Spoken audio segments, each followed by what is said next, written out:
accrocher réellement à ma Aliyah, on va me rejeter.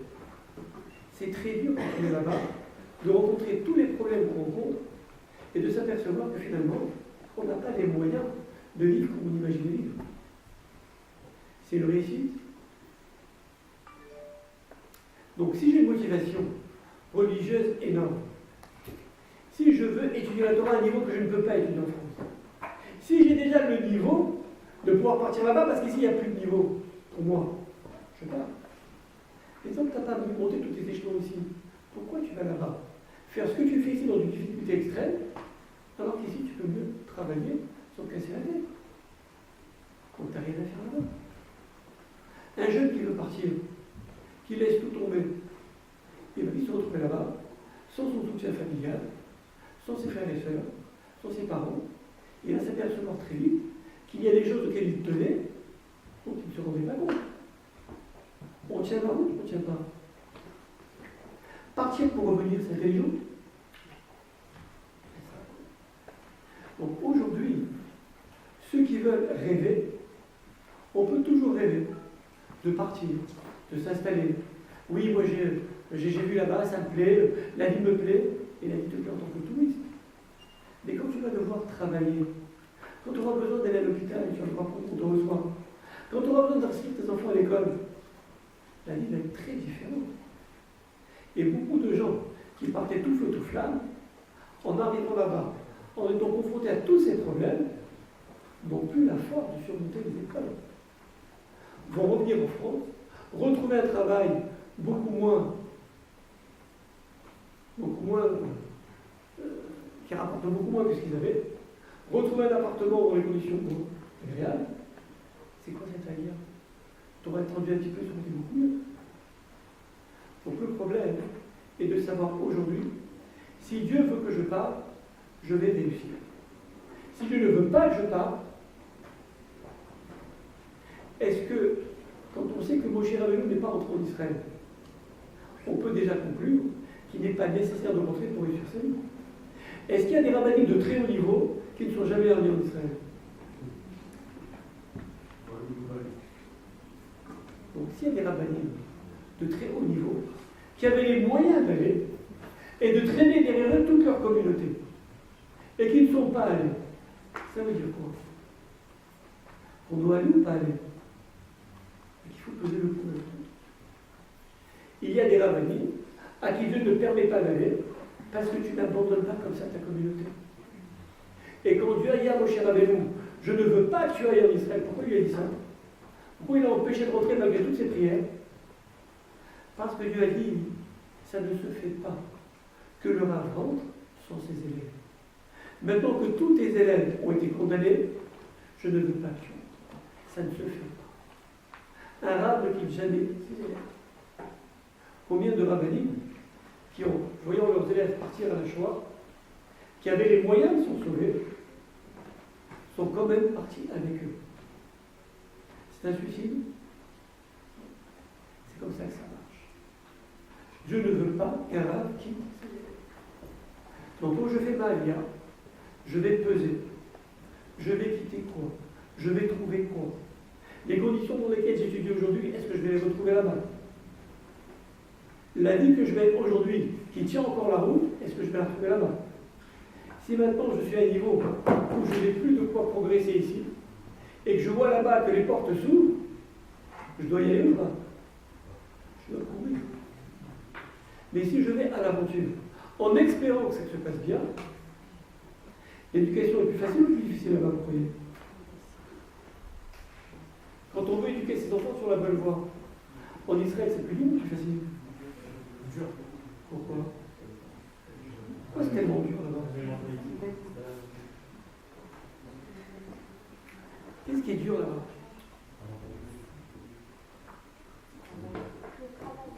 Pourquoi les enfants sont tellement tentés de faire n'importe quoi en Israël, ce qui n'est pas le cas en France? Même quand ils sont tentés de faire n'importe quoi ici, ils gardent des repères. Là-bas, non. Comment? Ici, on sait que le monde goy n'est pas pour nous. On a déjà cette petite barrière. Ici, le monde juif, il est coloré. clivage entre religieux et non religieux qu'il n'y a pas ici. Là-bas, quand tu mets une chemise bleu ciel, tu es déjà hors norme. Tu n'as pas une chemise blanche en tant que religieux, ça ne passe pas. Et dans le monde qui n'est pas religieux, avec ta chemise bleu ciel et ta tenue de religieux, bah, tu es trop religieux. Quand tu es jeté de tous les côtés, tu vas où? Tu plus où aller. D'accord. Ici, on n'a pas ce problème. Ici, un enfant qui sort des yeshivas, qui ne peut plus être à l'yeshiva, a 1000 moyens de se réaliser. Là-bas, quand il sort des yeshivas, un enfant qui n'est pas adapté à l'yeshiva, il n'a pas de moyens. Donc il va traîner dans les rues et devenir forcément un petit peu d'inconnu. Est-ce que tu as pensé à ça? Combien de familles sont parties là-bas et sont retrouvées avec des enfants qui étaient très bien en France et qui là-bas ne se réalisent pas du tout? Des gens qui vont avoir leurs enfants pris par l'État pour être placés dans des familles laïques alors qu'eux sont installés à Bérois. Ça arrive aussi. C'est très dangereux. Est-ce qu'ils auraient pu faire rester? Réfléchir. Donc une alia ne se conçoit que dans la mesure où on a l'accord de Dieu pour la faire. L'accord de Dieu, c'est s'assurer qu'en allant en Israël, on ne va pas tomber dans le piège de croire qu'on est dans un pays insportolégué, qu'on est là-bas pour prendre du bon temps, qu'on est là-bas pour échapper au fisc en France. Combien il y en a qui croient qu'il faut une visa extraordinaire, de faire tous les trafics en France, de se constituer un bon bagot et de partir en Israël. Est-ce que ça se conçoit? Il y a une solution. On garde sa maison en France, on fait virer les allocs en Israël, et maintenant on a fait un petit budget, ça marche très bien comme ça. Au risque de se faire repérer. Et si on se fait repérer, c'est quoi la conséquence? C'est un chilul Hashem monstrueux, une profanation du nom de Dieu qui, selon la Torah, n'a pas de réparation possible. Vous savez qu'il y a plusieurs avérotes dans la Torah qui sont plus ou moins importantes. Il y a des petites avérotes que Dieu pardonne tout de suite quand on fait des choix. Il y a des avérotes un peu plus importantes qui ne sont pardonnées qu'à Yom Kippour. Encore plus importantes qui ne seront pardonnées qu'avec les épreuves que Dieu va nous envoyer. Encore plus importantes qui ne seront pardonnées qu'à la mort. Et encore plus importantes qui seront pardonnées avec le tourment du monde futur, de l'enfer. Et encore plus importante, lesquelles? La profanation du nom d'Hachem, qui est impardonnable. Est-ce qu'on peut risquer une profanation du nom d'Hachem? Aujourd'hui, on entend Israël, ça devient un repère du trafiquant. Les CO2, les forêts, les machins, les trucs. C'est quoi? On découvre à quoi on est réduit. Et les gens qui font ces trafics s'installent là-bas comme des rois et font de la tzedaka. À quoi correspond cette tzedaka? Ils font comme des mitzvot. Attends, ils ont fait une erreur, ils rattrapent. Comment Dieu considère cette tzedaka? C'est important de savoir. Comment Dieu considère la tzedaka des trafiquants? Quelqu'un qui a fait un sakou et qui est d'une yeshiva. Comment Dieu nous déclare et considère la tzedaka de quelqu'un qui a mal gagné sa vie, qui a trafiqué pour gagner sa vie, qui a fait des choses que la Torah interdit pour gagner sa vie, qui a travaillé Shabbat pour gagner sa vie? Comment Dieu considère la tzedaka de ce monsieur? Encore très cher pour dire c'est moins grave, parce qu'il n'y a pas de profanation du nom de Dieu. Mais quand j'ai trafiqué, et que les gens savent que je suis un trafiquant, et que malgré ça je donne de l'argent aux yeshivot, comment Dieu considère cette tzedaka? Une récupération? Dieu nous dit, je hais votre tzedaka. Lorsque vous donnez de la tzedaka avec de l'argent aussi sale, elle constitue pour moi une insulte. C'est-à-dire qu'il vaut mieux qu'on en donne pas. Donner de la tzedaka avec de l'argent sale, c'est pire que de pas en donner. Parce que ça voudrait dire qu'on pense que Dieu est un malheureux, qui attend que nous gagnions de l'argent pour l'aider à subventionner les yeshivot.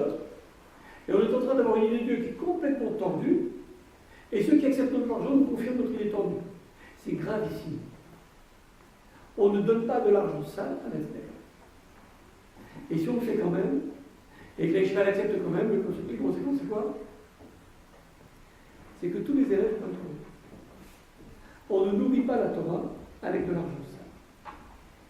Nous-mêmes aujourd'hui, quand on fait des choses avec de l'argent sale, combien de parents se plaisent? Je ne comprends pas. Depuis que nos enfants sont petits, on les a mis dans des écoles juives. On a payé des profs. On a pris les meilleures écoles. On n'a jamais marchandé le prix. On a mis tout de notre côté pour que nos enfants se développent bien. Et un derrière l'autre, ils sont tordus. On a pourtant pris les meilleures écoles. On leur a donné des cours de soutien avec des rabbinim de qualité. Pourquoi, malgré tout cet investissement, le résultat est zéro? C'est quoi la réponse? Est-ce que tu as vérifié, avant de dépenser ton argent, qu'il était cachère? Avec de l'argent pas cachère, tu ne peux rien faire. Plus tu dépenses, et pire ça va être. Avec de l'argent cachère, quelles que soient les conditions, ça marchera.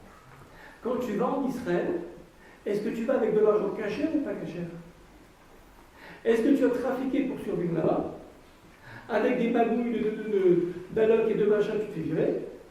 Ou est-ce que tu vas là-bas avec l'argent que tu as gagné et tu soldes tes comptes en France avant de partir là-bas?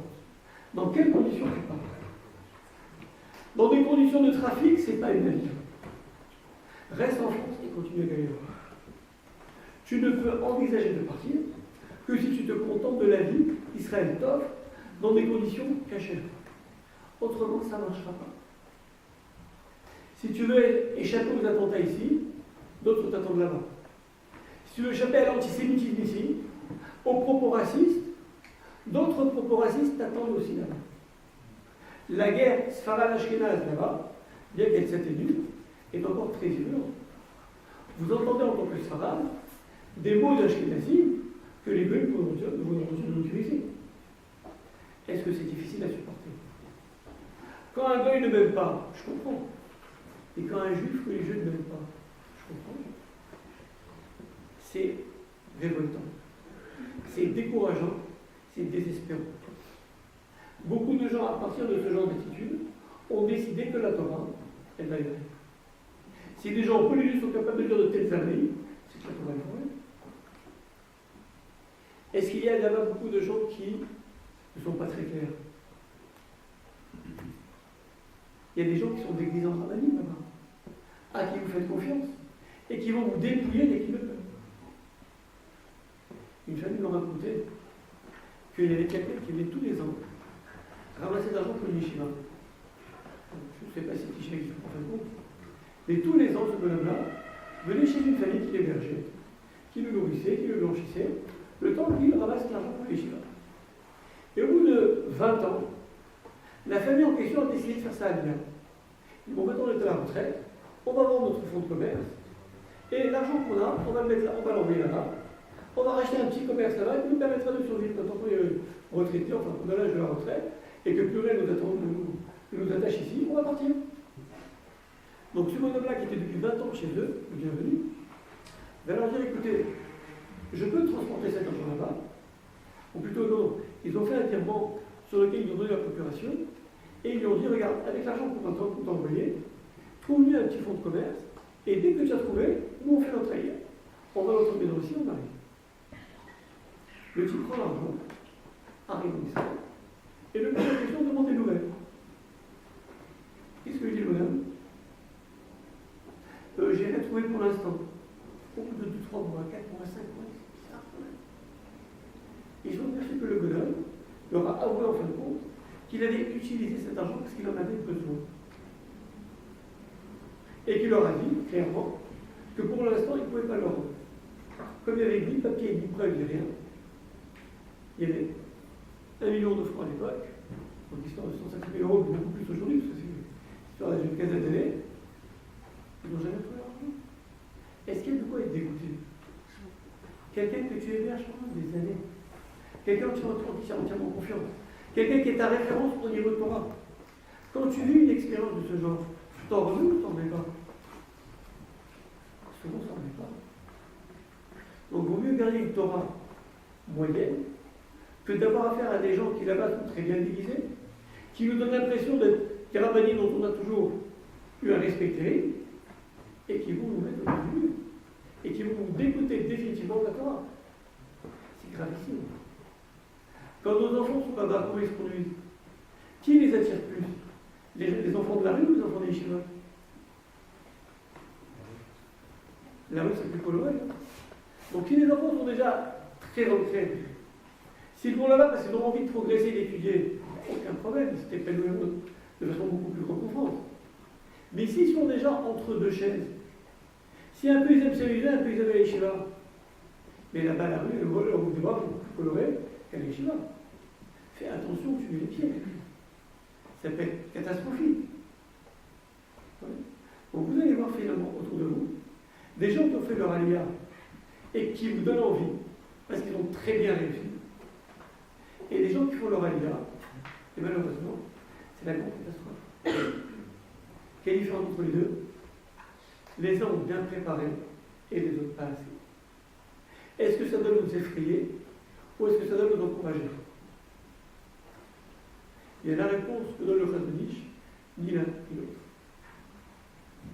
On a été chacun de pouvoir avoir midi à sa porte et décider si le fait de partir va être pour lui un tremplin pour s'approcher d'Hachem, parce qu'il a plus envie d'étudier, parce qu'il se sent plus près d'Hachem là-bas, parce qu'il va s'installer dans un quartier où finalement la rue ressemblera à une synagogue, ou s'il a envie de partir à l'aventure, parce qu'il en a marre de la France, parce qu'ici c'est trop dur, parce qu'il est recherché, parce qu'il a trop de dettes qu'il veut y échapper, et il va se réfugier comme un voleur, comme un malfaiteur en Israël. Ça ne marche pas. On doit aller là-bas propre. Celui qui part en Israël pour échapper aux problèmes qu'il a en France, il y a un secret dans le combat. Où que vous alliez, vous voyagez avec les problèmes que vous avez. Ils sont toujours malgré la compagnie. Quand vous voulez échapper à n'importe quel problème et changer de lieu pour y échapper, en ouvrant vos valises, vous retrouvez tous vos problèmes. Donc c'est pas grave. Ça ne sert à rien de partir là-bas pour espérer résoudre ces problèmes. J'ai un problème de couple, en Israël ça ira mieux. J'ai un problème avec les autres, en Israël ça ira mieux. J'ai un problème de Parnassa, en Israël ça ira mieux. Ça ne marche jamais. Non seulement ça n'ira pas mieux, mais ce sera bien pire. Un couple qui est un peu fêlé en France, il sera complètement mauvais en Israël. Israël est un révélateur. Lot, qui était un être cupide, Lot, il aimait l'argent. Mais tant qu'il était en dehors d'Israël, ça ne se voyait pas trop. Dès qu'il va arriver en Israël, la catastrophe commence.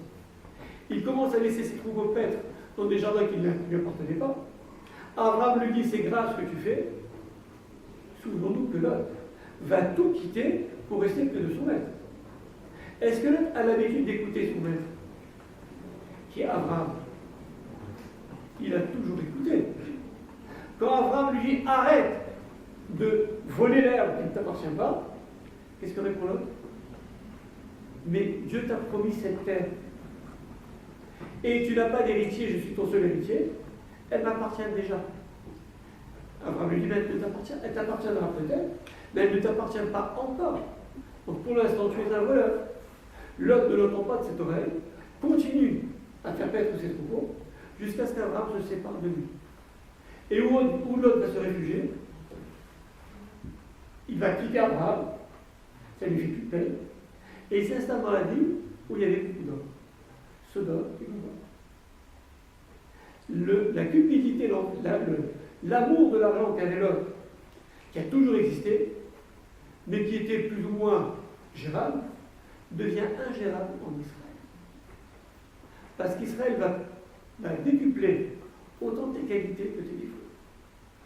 Ça veut dire qu'en Israël, on va trouver des religieux que nulle part dans le monde on trouve. Le niveau des religions d'Israël n'existe nulle part au monde. On va trouver aussi comment dire ça, une perversion que nulle part au monde. Israël, c'est le lieu, pour certains, le plus pervers du monde. Les réunions des Gay Pride, etc., où c'est l'univers mondial de la Gay Pride, À quelques kilomètres de Bnei Brak. Vous avez Bnei Brak où les gens étudient du matin au soir, et presque collé à Bnei Brak, le rendez-vous mondial de la perversion. Les premiers qui ont reconnu les conjoints du même sexe, c'est Israël. Pour voyager, tous les stewards ont droit à un voyage avec leur conjoint. Et quand le conjoint n'est pas conforme, eh bien Israël a reconnu les premiers. Et les gens adorent Israël pour ça. Donc il y a là-bas le gars de devenir un excellent juif. Et il y a là-bas le gars de devenir un juif catastrophique. Qu'est-ce qui nous attend quand on va là-bas? Il faut partir extrêmement bien armé, extrêmement motivé, bien organisé pour s'apprendre à ça, parce qu'elle peut être ouverte à tous les délits aussi. Savoir où on va s'installer, si on a les moyens de s'installer, vérifier que certaines écoles vont accepter nos enfants et qui sont à la hauteur de ce qu'on veut leur enseigner, et après avoir vérifié tous ces paramètres, faire enfin une alia qui n'a aucune chance de rater. Mais partir à l'aventure, partir en quoi il faut, parce que c'est Israël, c'est forcément une réussite, c'est l'échec au bout de là. Et combien d'échecs on a vécu? Pas seulement parmi les gens pas religieux. Il y a des gens très religieux qui ont vécu l'échec terrible. Et quand les enfants sont ailleurs, on ne les récupère pas forcément. Il y a même quelqu'un de Sarcelles que je connais bien, qui est parti. Il est très pratiquant, 3 enfants adorables, parti en Israël, s'est installé à Bnei Brak. On ne peut pas mieux. Enfants scolarisés dans les meilleures écoles, et petit à petit, les enfants ont viré, et 2 sur 3 ont été placés par la date israélienne dans des familles laïques. Ils ne voulaient plus revenir chez eux. Après quelques années, le problème s'est tassé, et ça reste très problématique. On ne sait jamais comme avant.